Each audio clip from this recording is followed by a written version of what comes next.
ఎవ్వరికీ సుఖం కనపట్లేదు. మనం చేసే పరిపాలన ఏమిటి? ఇంకా మన గొప్పతనం ఏముంది? ఇంకా దుఃఖాన్ని మాపగలిగామా? లేదు. దుఃఖాన్ని ఎవరు మాపగలుగుతారు? బేగం బజార్లో ఉందా మెడిసిన్ కొనుక్కొచ్చుకుంటే? లేదు. ఒక 10 లక్షలు ఇస్తే బేగం బజార్లు ఉంటే దుఃఖాన్ని ఆపేది కొనుక్కొచ్చుకోవచ్చు. అక్కడ లేదు. మరి ఎట్లా అంటే ఆత్మజ్ఞానమే దానికి చికిత్స, మందు. ఆత్మజ్ఞానాన్ని వశిష్ఠుల వారు ఆ రామచంద్రుని యొక్క యోగ్యత ఏంటో తెలుసుకొని వైరాగ్యం ప్రకరణ, జ్ఞాన ప్రకరణ, జీవుని గురించి, ఆత్మ గురించి, జగత్తు గురించి ఇన్ని బోధ చేశాడు. 32,000 శ్లోకాలు. ఇన్ని బోధ చేసిన తర్వాత రామచంద్రుడు అన్నాడు, మహాత్మ ఇంత జ్ఞానము ఇంత ఉన్నదని నాకు ఇంతకు ముందే ఎందుకు చెప్పలేదు? ఎందుకు చెప్పలేదంటే I have wasted my life 16 years. 16 సంవత్సరాలు వృధా అయిపోయింది కదా. 16 సంవత్సరాలు వృధా అయినందుకే రాముడు చిన్నుడైపోయి ఏడుస్తున్నాడు. మనవాళ్ళకి 90 సంవత్సరాలు వచ్చినా కూడా ఇంకా పట్టుకు పీకుదామనే ఉంది సంవత్సరం. వైరాగ్యం రాలేదు. చూడు, రాముడు ఎక్కడ, మనం ఎక్కడ? ఆయనకి ఏమి లోటు అని ఏడుస్తున్నాడు. గదిలోదూరి మహాసామ్రాట్, భోగభాగ్యాలు, పానీయాలు, హంస్తులికా కల్పాలు, దాసీజనాలు అన్నీ ఉన్నాయి, లేదని లేదు. ఇన్ని ఉండి కూడా తనకి ఏ దుఃఖం పట్టుకుంది? అజ్ఞానం, మోహం అనేటువంటిది ఇది ఎలా పోతుంది? ఈ మనిషికి సుఖం ఎక్కడున్నది? బుద్ధుడు కూడా అంతే. మహా చక్రవర్తి కుమారుడు, సుశోధన మహారాజు యొక్క కుమారుడు. ఆయనకి ఏం తక్కువైన అడవులకి వెళ్ళాడు. ఎందుకు ఎండి సృష్టించి తపస్సు చేయవలసి వచ్చింది? బుద్ధుడు అయ్యాడు. బోధ కలిగింది. అంతా ఉన్నదంతా లోపలే ఉన్నది. పొందవలసింది ఏదో లోపలే ఉన్నది, బయట ఏమీ లేదు. ఎంత ఎదిగినా ప్రయోజనం లేదని తెలుసుకున్నాడు బుద్ధుడు. మళ్ళీ లోకానికి వచ్చాడు. లోకానికి బోధ చేయడానికి ప్రయత్నం చేశాడు. శ్రీరామచంద్రుడు కూడా అట్లాగే పూర్ణ జ్ఞానం కలిగిన స్థితి పొందేటప్పటికి ఇంత టైం వృధా అయిపోయింది కదా. 16 సంవత్సరాలు వృధా అయినందుకే అంత బాధపడ్డాడు. మన జీవితంలో ఎన్ని సంవత్సరాలు వృధా అయ్యని మనం ఎంత ఆడవాలి? అప్పుడు ఇంత విన్న తర్వాత ప్రతిరోజు వశిష్ఠుల వారి ఆశ్రమానికి రాముడు వెళ్తున్నాడట.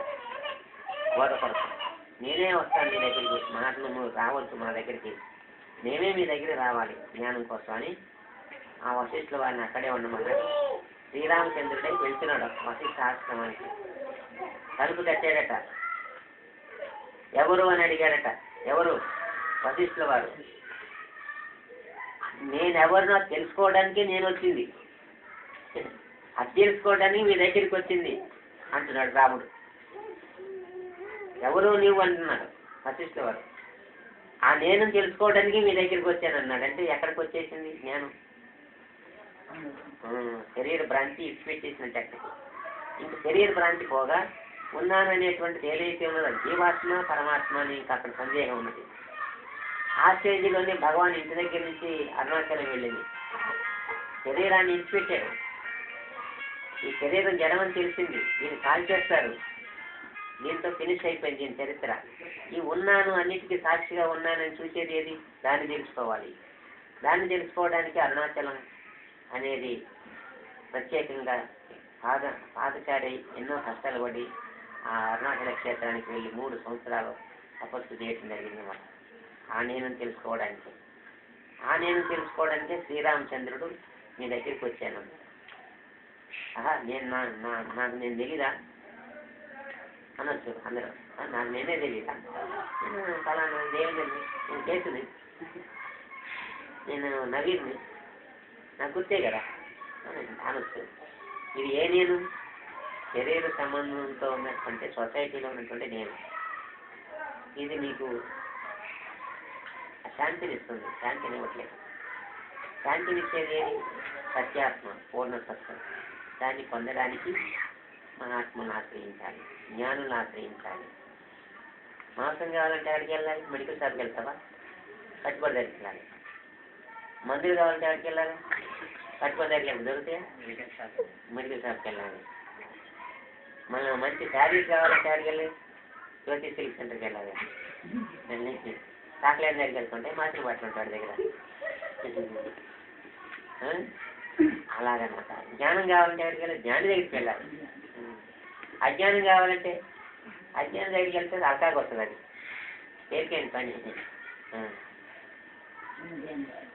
అంతేత సత్తుతో సంఘం అవసరం. సత్సంగం.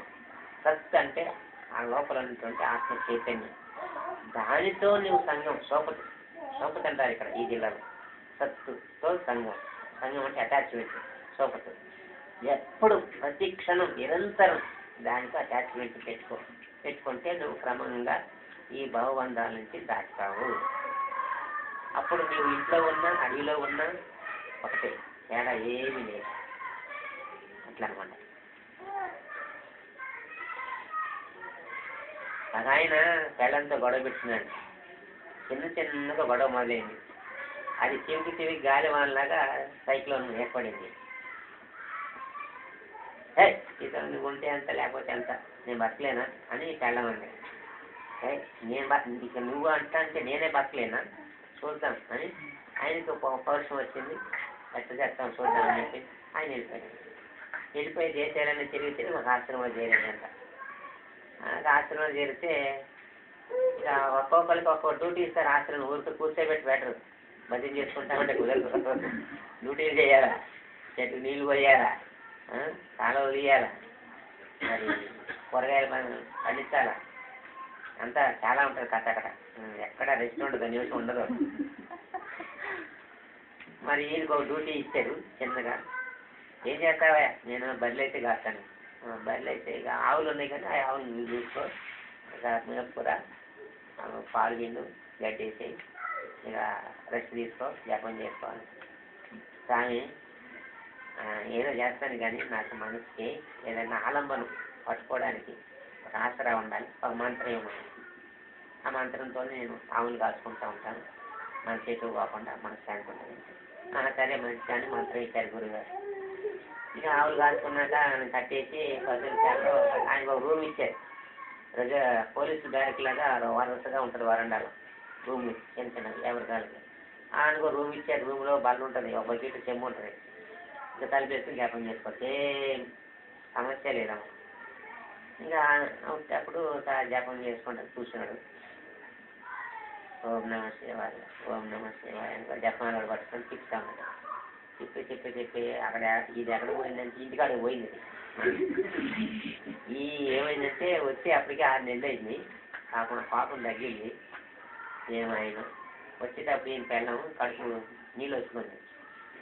ఇది పిచ్చిముండ ఏదో జగడం పెట్టుకుంది. అయినా దానికి అంత పొగరెందుకు అయితే అన్నాడు ఒక మాట, నేను మొగుడిని, నేను పడకూడదా, నేను దేశాలు పట్టుకుని ఇంటి తిరిగి వస్తాను ఎందుకు? ఈ పాప పిచ్చిముండ మందులు పడుతుందో లేదో, తాగటానికి వెళ్ళిందో లేదో,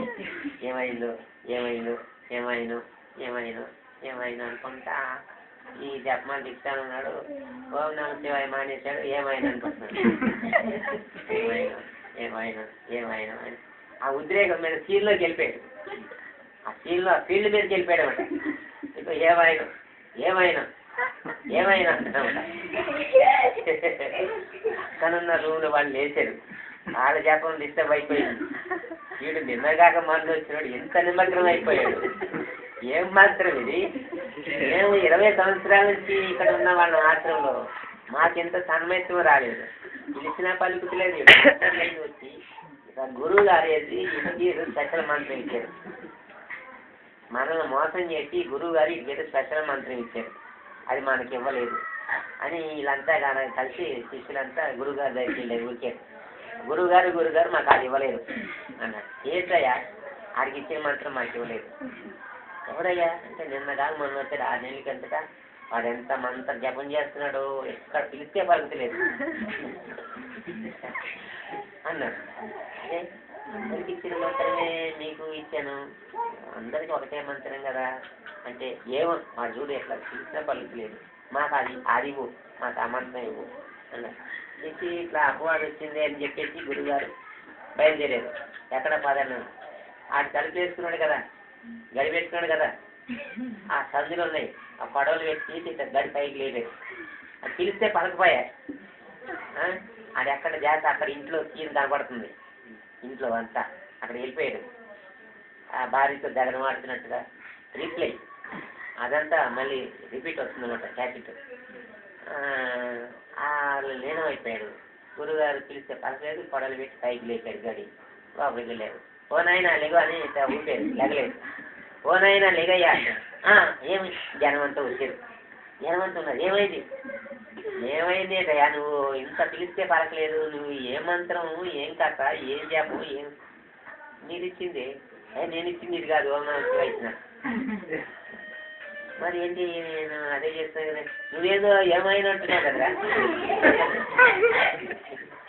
ఏమైనా అంటున్నావు, పలకపోయి వీళ్ళందరూ నా మీద గొడవకు వచ్చారు, పంచాయతీ నీకేదో స్పెషల్ మంత్రి ఇచ్చానంటే వాళ్ళకి ఇవ్వలేదంట, అంటే అడిగి చెప్పు ఇప్పుడు పెద్ద సమస్య తెచ్చిపడిందంటే అది ఏం లేదు కానీ గురుగారు మనసు ఎక్కడ పోయింది, యాభై గొడవపడి వచ్చింది కదా, అదంతా యాదికి వచ్చింది, భార్య ఏం చేస్తుందో, కాస్త అయిందా లేదా, దవాఖానకి వెళ్తుందా లేదా, మందులు తీసుకుంటుందా లేదా అని ఏమైనా అనేది నోటెంపు కొద్దిగా వచ్చింది, అది పెద్దదైంది, దాంట్లో మునిగిపోయాను అన్నాడు.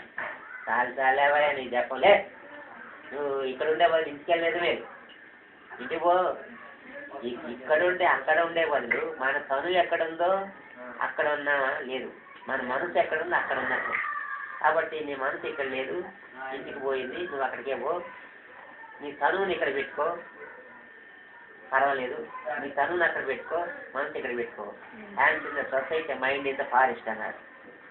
నీ చేతులు వ్యవహారంలో పెట్టుకో, పని చేయి, mind in the forest, forest అంటే ఏకాంతం అడవని కాదు అక్కడ అర్థం, నీ మనసుని ఏకాంతంలో పెట్టుకో, అంతేగాని వేదాంతం నువ్వు ఇక్కడ కూర్చొని అందరినీ తెలుపుతున్నావు, అక్కడేమో వాళ్ళు ఎన్ని బాధలు పడుతున్నారు, మాకు అప్రతిష్ట వస్తుంది, అపకీర్తి వస్తుంది, నువ్వు ఇక్కడ ఉండే బదులు నువ్వు పోయేదే మేలు అని లేచి ఇంటికి పంపించాడు. అంచేత సంసారం అంటే ఎక్కడుంది, మన మనసే సంసారం కానీ వస్తు వాహనాలు కాదు, భార్య పిల్లలు కాదు. మనం ఎక్కడున్నామో నా హృదయంలో ఉండు, నీ హృదయంలో నివసించు, అది నేర్చుకో. అది నేర్చుకోవడానికి ఆత్మజ్ఞానం కావాలి. ఆత్మజ్ఞానం కావాలంటే జ్ఞానం ఉన్న చోటకి వెళ్ళాలి. జ్ఞానం ఉన్న చోటకి వెళ్ళాలంటే కొంచెం వెసులుబాటు ఉండాలి, అంతా విడిచిపెట్టచ్చు, కొంచెం సమయం చూసుకొని అప్పుడప్పుడు ఆశ్రమానికి వెళ్ళి తెలుసుకొని వస్తుండాలి. అది ఓం తత్సత్. టైం అయింది, అరైందా?